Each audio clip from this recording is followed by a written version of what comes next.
Alright guys, I'm here today and my voice is kind of sore. I don't know why, but I think I'm getting sick. So, excuse my throat being all scratchy sounding.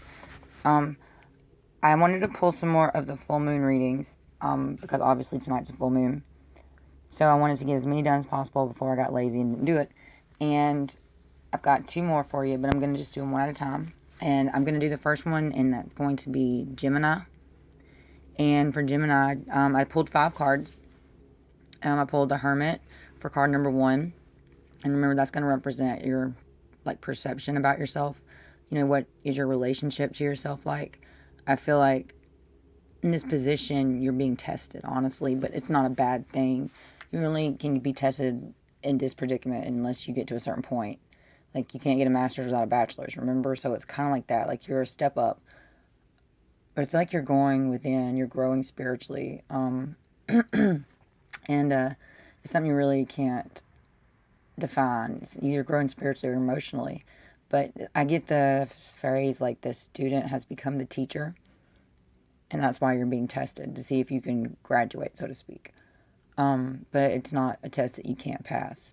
I feel like you already know, obviously, you got the Hermit, not Temperance or anything else.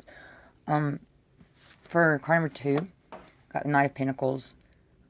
Basically, that's going to be what your most admirable qualities are, and what about yourself can you learn to acknowledge and love more. I feel like you are very helpful. Like, I feel like anyone calls you and needs something or wants something, like, you're right there. Like, if you can do it, you're there. I mean, honestly, you're not one to lie about it. If you really can't do it, you will tell them why, and you'll tell them that you can't do it. You don't lead people on to think you're going to be somewhere when you're not, because you don't want to deal with it. You're not that type of person that gets crowded by that type of energy. But I feel like you're not judgmental. You have a way to see most of everybody's perspective, which leaves you with an open mind, or kind of being able to see fair sides and no sides and every side to the story. And that leads you into number 3, your gift to others, which is the Judgment card. And it's because you're fair. You're just morally right. Like, you're the person that, if no one is around, you still do the right thing. Because it's just what is expected and it's what's right. That's like a very, very noble energy. It's very admirable. It's very respectable. I feel like you're very respected. Card number 4. What brings you joy? What completes you?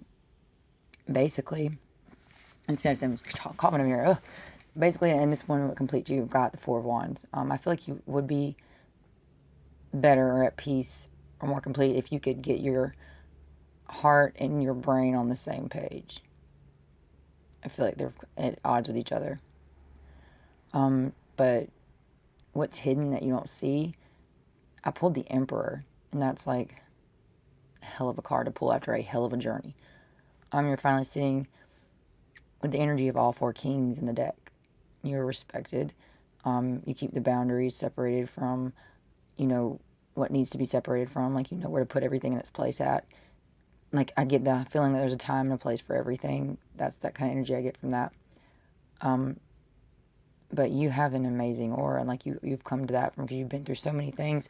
Because the Emperor is like the strongest, like the divine masculine. Like I said, there's no gender for tarot, and you don't have to take it literally like that. But that's the type of energy you're getting, because you're the head of your own household, I feel like, and that brings that masculine energy into it, because that's technically a traditionally masculine type thing, to be the head of the household type thing. But things have changed a lot nowadays, so we don't go by that as much often, but it's still the energy is still the energy. So that is what the Emperor represents to me, that you are taking control of your household, and you got this damn thing under control after a lot of pain and heartache. All right, Gemini, that's what I got for you, and have a good full moon.